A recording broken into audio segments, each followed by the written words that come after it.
चलिए कहानी शुरू करते हैं। तो हमारी कहानी के लास्ट पार्ट में हमने देखा था कि लैंशू पागल हो रहा था। तो हमें लैंशू का फ्लैशबैक दिखाया जाता है जब लैंशू पहली बार जियांग क्लैन गया था और विंग को देखा था। वो विंग के लिए पागल हो रहा था क्योंकि विंग कल्टिवेशन वर्ल्ड का सबसे खूबसूरत ओमेगा प्लस वो सबसे पावरफुल ओमेगा भी है। तो उसके पावर की मतलब हद नहीं है।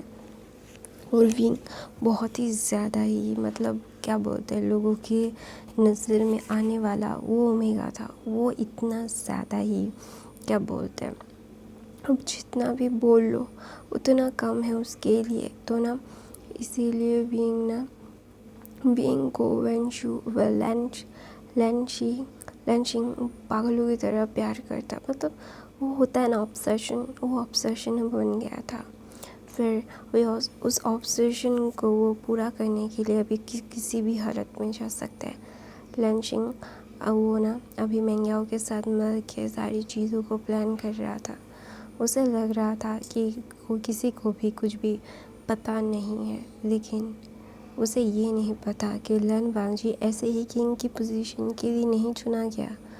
लन वांगजी क्या है क्या नहीं है ये बहुत अच्छे से सब लोग जानते हैं। दोनों वहाँ पे ना विंग ना वांगजी की तरफ देखता है और ना बोलते हैं अल्फ़ा बहुत तकलीफ़ हो रही है। दोनों वहाँ पे विंग ना ऐसा बोल के वो वांगजी के शोल्डर पे अपना सर रखता है और वो रोने लगता है क्योंकि वो बहुत ही ज़्यादा उससे पेन हो रहा था। वो जो उसे मेडिसिन दी गई थी ना वो ना बहुत ही ज़्यादा ही उसके लिए ख़तरनाक थी। तो वहाँ पे ना वांगजी ना विंग को अपने बाहों में लेके ना वो भी रोने लगता है क्योंकि उसे पता है कि उसके ओमेगा को कितनी तकलीफ़ हो रही है। तो ना वहाँ पे ना यानली आती है। यानली जब अपने भाई को ऐसी हालत में देखती है ना उसे बहुत बुरा लगता है। तो ना वहाँ पे मैडम लैन ना विंग यानली के पास आके बोलती है चिंता मत करो, उसका अच्छे से ध्यान रखा जा रहा है। उसका हस्बैंड उसका अच्छे से ध्यान रखेगा, तुम ज़्यादा चिंता मत करो। तो ना वहाँ पे ना यानली बोलती है मुझे पता है कि लैन क्लैन वाले उसके बहुत अच्छे से ध्यान रखेंगे, लेकिन आपको इन सारी चीज़ों से भी बच के विंग को बचाना होगा।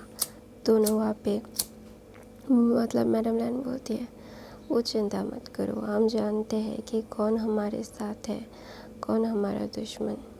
तो तुम्हें इस बारे में ज़्यादा चिंता करने की ज़रूरत नहीं है।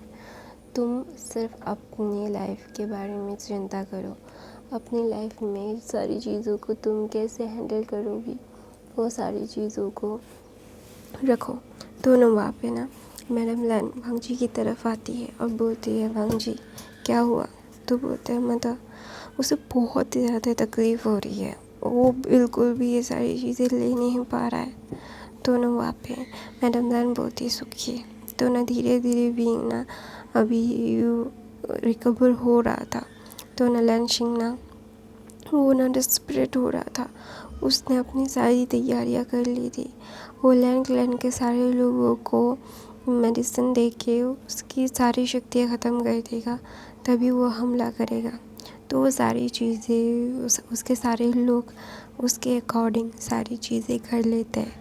कर लेने के बाद ना विंग ना इन सारी चीज़ों को विंग को बताया नहीं गया क्योंकि विंग तो अभी बहुत ही ज़्यादा बीमार है ना। तो ना वहाँ पे विंग ना अचानक से वांगजी की बाहों में ना वॉमिट करने लगता है। तो ना वहाँ पे वांगजी उसे लग रहा था कि उसके ओमेगा को अचानक से ये क्या हो गया। तो फिजिशियन आता है और फिजिशियन बोलता है लैन फूलन प्रेग्नेंट है वो और कुछ भी नहीं, इनका और भी ज़्यादा ध्यान रखना पड़ेगा। तो ना सब लोग बहुत खुश हो गए थे और मैडम लैन बोलती है अभी इस बारे में कोई बात नहीं होगी, किसी को भी इसके कानों का खबर ना हो कि विंग प्रेग्नेंट है, वरना विंग के ऊपर फिर से हमला हो सकता है। तो ना वहाँ पे ना सब लोग एग्री करते हैं, लेकिन लैंशू के पास एक खबर पहुँच जाती है कि विंग प्रेग्नेंट है। तो ना वो ना मतलब इतना ज़्यादा ही मतलब ऐसे लग रहा था क्यों जाएगा और मतलब मार देगा मैडम लैन को और लैन वांगजी को। और इन सारी चीज़ों में वो एक गलती कर लेता है कि वो सारी चीज़ें बहुत जल्दबाजी में प्रिकॉशन ना लेके हमला करने के लिए रेडी हो जाता है। और मैं क्या कुछ नहीं कर सकता। वो लंचिंग जब बोलेगा उसे तभी ये करना पड़ेगा। तो वहाँ पे जिन क्लैन और लंचिंग और वैन रूहान का बेटा वैन जाओ मिलके ये सारी चीज़ें करते हैं और लैन क्लैन के ऊपर हमला कर देते हैं।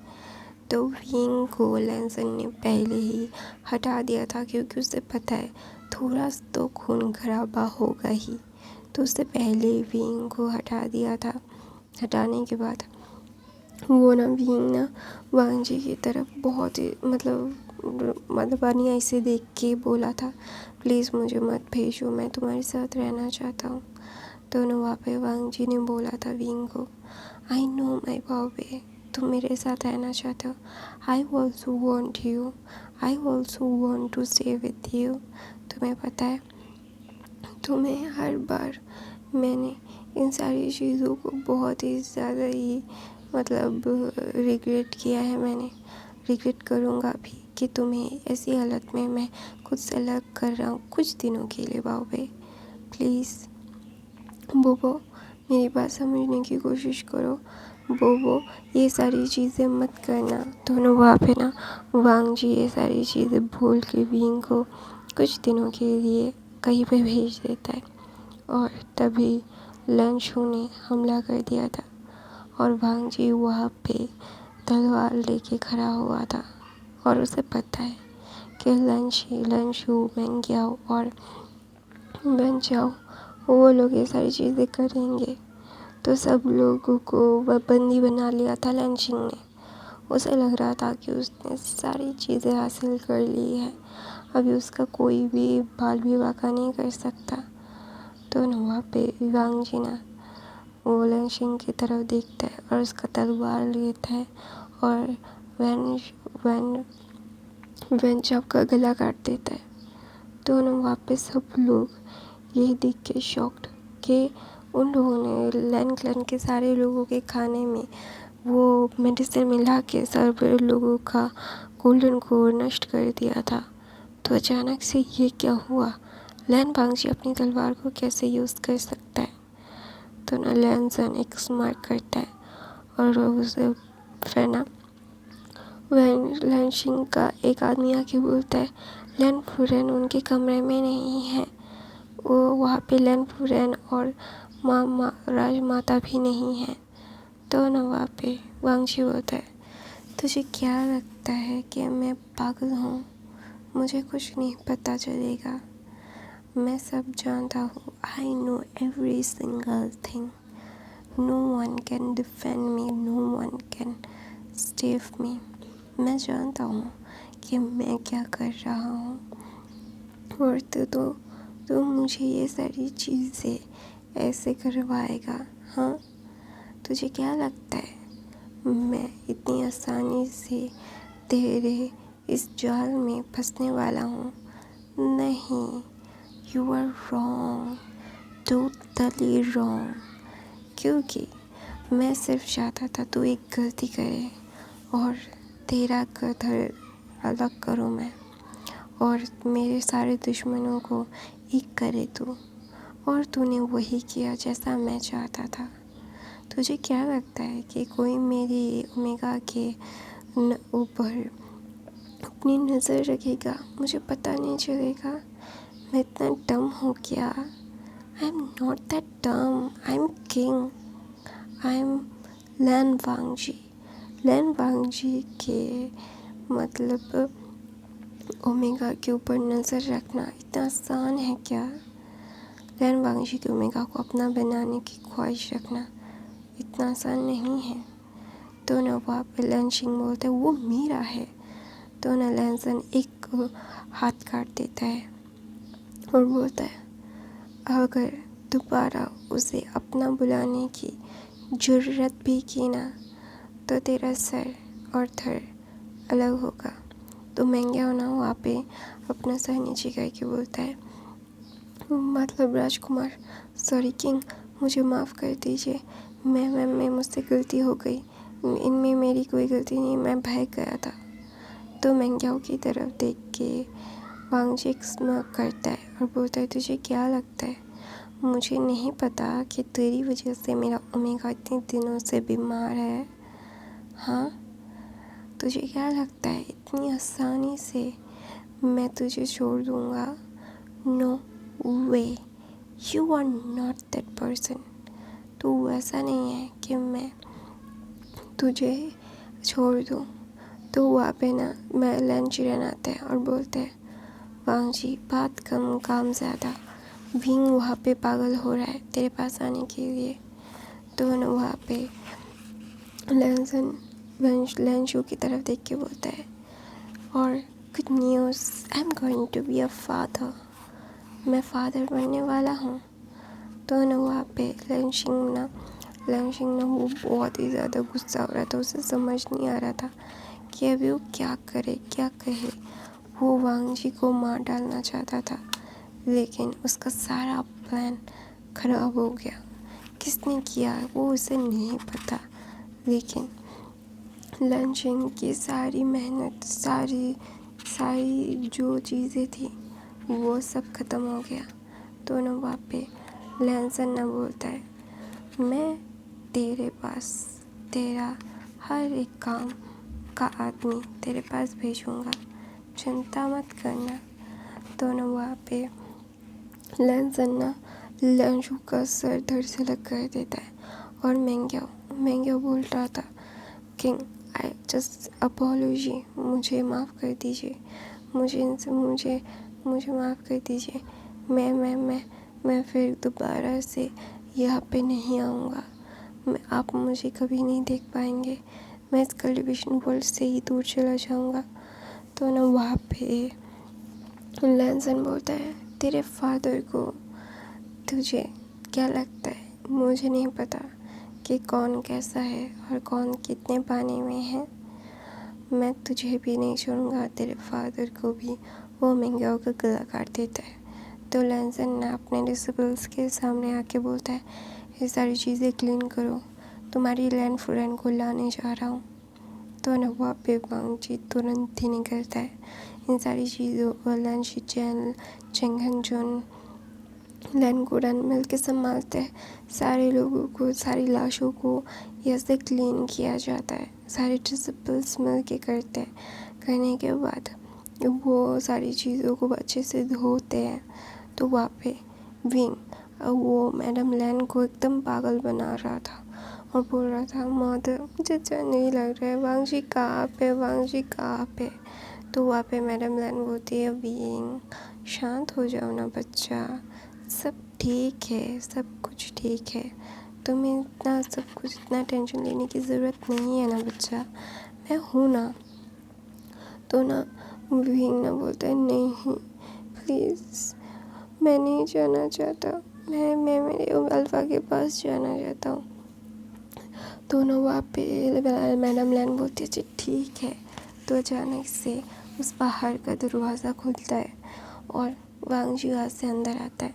और विंग वांग जी को देख के ही अपना मुंह दूसरी तरफ कर लेता है और करने के बाद बोलता है, मैं तुमसे बहुत नाराज़ हूँ। तुमने मुझे ऐसे क्यों किया, तुम कहाँ थे? दोनों वहाँ पे वांग जी बोलता है, लव सॉरी ना, प्लीज़ माफ़ कर दो, जस्ट फॉरगिव मी। दोनों वहाँ पे विंग बोलता है, नहीं, I never forgive you, you are really bad वांग जी। तुम मुझे ऐसी हालत में। दोनों वहाँ पे विंग ना गिरने वाला था।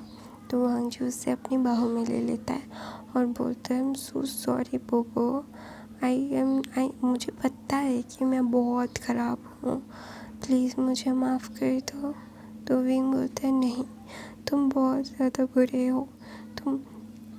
तुमने मुझे ये सारी चीज़ें बोली। मैं तुमने बोला कि आधा एक घंटे में, तुम पूरा एक दिन हो गया है, होने वाला है। तो वांग जी बोलता है, आई एम सॉरी ना वो, प्लीज़ मुझे माफ़ कर दो, लन गग को माफ़ कर दो। तो मैडम लैन उस बाहर से बाहर आती है और उनके डिसिपल्स भी, और वहाँ से मैडम लैन जा रही थी क्योंकि वांग जी वहाँ पे है। तो वहाँ पे मैडम लैन की क्या ज़रूरत है, वांग जी विंग का ध्यान रखेगा। तो वांग जी विंग को अपनी गोद में लेता है। तो विंग बोलता है, नहीं, तुम बहुत बुरे हो गए हो, तुम मेरे लिए बिल्कुल भी नहीं सोचते। You never listen to me, you are just so bad. दोनों वहाँ पे वांग जी ना अपने ओमेगा को किस करके बोलता है, I know I am really bad. मेरा ओमेगा हमेशा से बहुत अच्छा था, मेरे ओमेगा को मैंने इतना अच्छा इतना बुरा ट्रीट किया। I am so sorry my cupcake, please मुझे माफ़ कर दो। तो विंग बोलता है, no, you are so bad Wang ji, you are so bad. तो वांग जी बोलता है, no I am really bad papa, please forgive me. तो बोलते, no I am never forgive you, you so bad, you treat me like you syndrome. तो Wang ji बोलता है, no I M अपोलॉज, मैं तुमसे माफ़ी मांगता हूँ, तुम जाओ तो मैं कान पकड़ के भी उठक बैठक करूँगा। तो वांग जी ना विंग को अपनी बाहों में लेके ये सारी चीज़ें बोल रहा था और वो चल रहा था। तो वांग जी ये सारी चीज़ें ना बिल्कुल भी नहीं जानता था कि उसकी लाइफ के ये सारे थिंग्स क्या है क्या नहीं है। वो अपने ओमेगा को सिर्फ और सिर्फ खुश देखना चाहता है। वो सारी चीज़ों को बिल्कुल भी ऐसा नहीं था कि कोई आके उसके ओमेगा को उसके सामने ही हट करे, किसी की इतनी औकात नहीं है। तो वहाँ पे ना वांग जी विंग के फोरहेड पे किस करता है। वांग जी जिंगशी जाता है। जिंगशी में विंग को अच्छे से लिटाने के बाद ना वांग जी बोलता है, आई नो कि आई एम रियली बैड, मैं जानता हूँ मैं बहुत ज़्यादा बुरा हूँ और इसके लिए आई एम सॉरी, दिल से सॉरी। तो विंग बोलता है, तुम्हें सॉरी होना चाहिए। तो विंग ना वांग जी के लिप्स पे किस करता है और बोलता है, पता है मैं तुम्हें कितना मिस कर रहा था, वो लोग बोल रहे थे क्या क्या हो रहा था, कितना कितना लोग मर रहे थे। तो वहाँ पे वांग जी बोलता है, ज़्यादा कुछ नहीं हुआ है, सारी चीज़ें एकदम परफेक्ट है और तुम्हें इन सारी चीज़ों के बारे में सोचने की ज़रूरत नहीं है। तो विंग बोलता है, तो ऐसे ही उन दोनों का स्टेप हो जाता है। और जिन क्लैन का जोशन अभी क्लैन लीडर है, क्योंकि मैंग्या और जिन रुलान को वो तो मार ही चुके हैं, क्योंकि उन्हें बिल्कुल भी अपने लिए कोई खतरा नहीं चाहिए। हाँ, उनके तख्त को उन्हें कोई फ़र्क नहीं पड़ता, लेकिन उन लोगों ने सीधा अटैक क्लैन फूरन को किया, तो ऑफ कोर्स इसकी सज़ा राजा कैसे ना दे। तो वहाँ पे ना विंग ना इन सारी चीज़ों से बाहर आया था। विंग अभी प्रेग्नेंट था, 3.5 मंथ। विंग को अभी ना मीठे बन खाने थे और अभी वांग जी को अपने रेगुलर काम में था और वांग जी को वो इतना परेशान तो नहीं कर सकता। तो वहाँ पे ना वहाँ से लैन कुरन जा रहे थे। तो ना विंग बोलता है, अंकल। तो ना वहाँ पे लैन कुरन विंग के पास आते और बोलते हैं, क्या हुआ विंग, क्या कुछ कहना है तुम्हें। तो विंग बोलता है, मुझे ना बहुत ज़्यादा मीठे बन खाने की क्रेविंग हो रही है, क्या आप मुझे ला के दोगे। तो ना वहाँ पे लैन कुरन ना बोलते हैं, हाँ मैं अभी ला के देता हूँ, तो तुम थोड़ा सा वेट करो, मैं आता हूँ। तो ना वहाँ पे मैडम लैन ना देखती है कि लैन कुरन ना भाग के कहीं जा रहे हैं। तो ना वहाँ पे मैडम लैन थोड़ा सा कंफ्यूज थी, उन्हें समझ नहीं आया कि लैन कुरन ऐसे भाग भाग के कहाँ जाता है। तो वहाँ पे ना विंग के पास जाता है। विंग के पास जाने के बाद ना बोलता है कि विंग क्या हुआ, वो ऐसे क्यों भागा। तो बोलता है, मुझे मीठे बन खाने थे, वो मैंने उन्हें लाने के लिए बोला। तो बोलता है, ओह माय पुअर बेबी, तुम कुछ भी नहीं खा पा रहे हो, आई नो, मैं तुम्हारे लिए बहुत अच्छा सा एक डिश बनाऊंगा जो तुम खा पाओगे। तो बोलता है, मैं तो कुछ भी नहीं खा रहा हूँ, मैं क्या करूँ, मेरे को इतना ज़्यादा ही अजीब लग रहा है, आई डोंट नो कि मैं क्या करूँ, ये सारी भांजी की गलती है। तो वहाँ पे मैडम लैन बोलती है हाँ सारी भांजी की गलती है, भांजी की गलती की वजह से ये सारी चीज़ें हुई है। तो बोलते हैं हाँ आप उसे डांटना। तो मैडम लैन बोलती है हाँ मैं डांटूँगी। तो वहाँ पे 20 मिनट के बाद लैन कुरन भाग के आते हैं। उन्होंने 4-5 मीठे भन लाए थे, टांग होलो लाए थे, कैंडी फ्लॉस लाए थे और कुछ अचार पिकल्स लेके आए थे और विंग के हाथों में दिया। तो विंग उनमें से खाने लगता है और मैं लंच कुरन बोलते हैं अभी तुम खाओ अभी मैं चलता हूँ। तो विंग बोलता है शुक्रिया अंकल। तो बोलते हैं शुक्रिया बोलने की ज़रूरत नहीं है, तुम्हें अगर कुछ भी खाने का मन करे कभी भी मुझे बोलना, मैं ला के दूँगा। तो ना वहाँ पे मैडम लैन बोलते हैं बाहर का खाना अलाउ नहीं है क्राउड ड्रेसेस में, ये रूल है ना तुम्हारे। तो ना वहाँ पे लैन कुरन बोलते हैं वो कुछ खा नहीं पा रहा है और आपको रूल्स की पड़ी है। तो ना वहाँ पे मैडम लैन बोलते तुम ही तो थे जो ये सारी चीज़ें मुझे बोलते रहते थे कि ये सारी चीज़ें बिल्कुल सही नहीं है, दैट इज़ नॉट राइट, ब्ला ब्ला ब्ला, और अभी मुझे ही बोल रहे हो तुम। तो ना वहाँ पे मैडम लैन ना मुँह चिढ़ाती है वो कह के। तो ना वहाँ पे मैडम लैन की बात सुन के फिर ना लंच कुरन वहाँ से चले जाते हैं। ऐसे ही दिन बीतते रहते और लैन कुरन चिंग जून लैन चिचन सब लोग मिल के विंग का बहुत अच्छे से ध्यान रख रहे थे। उन्हें पता है कि विंग कितना ज़्यादा सफ़र कर रहा है क्योंकि उनका बच्चा विंग को पहले तो पॉइज़न दिया गया, पॉइज़न देने के बाद फिर उससे ये सारी चीज़ें हुई, इसलिए ना वो इतना ज़्यादा वीक हो गया था। तो ना वहाँ पे ना इससे ही 9 महीने बीत जाते हैं। 9 महीने विंग ने पूरे लैंड क्लैन को उसके इशारों पे नचाया है।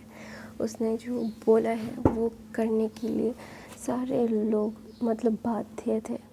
तो इसीलिए ना विंग ने बहुत ही ज़्यादा ही इंजॉय किया है, बहुत ज़्यादा। उसकी इंजॉयमेंट ये विंग को ना रात के 3 बजे वो ना चिल्ला के उठता है। तो वांग जी बोलते हैं क्या हुआ। तो विंग बोलता है पेट में दर्द हो रहा है बहुत। तो वांग जी मतलब बटरफ्लाई मेथड से फिजिशियन को अंदर बुलाता है। तो फिजिशियन आके बोलता है ये लेबर पेन है।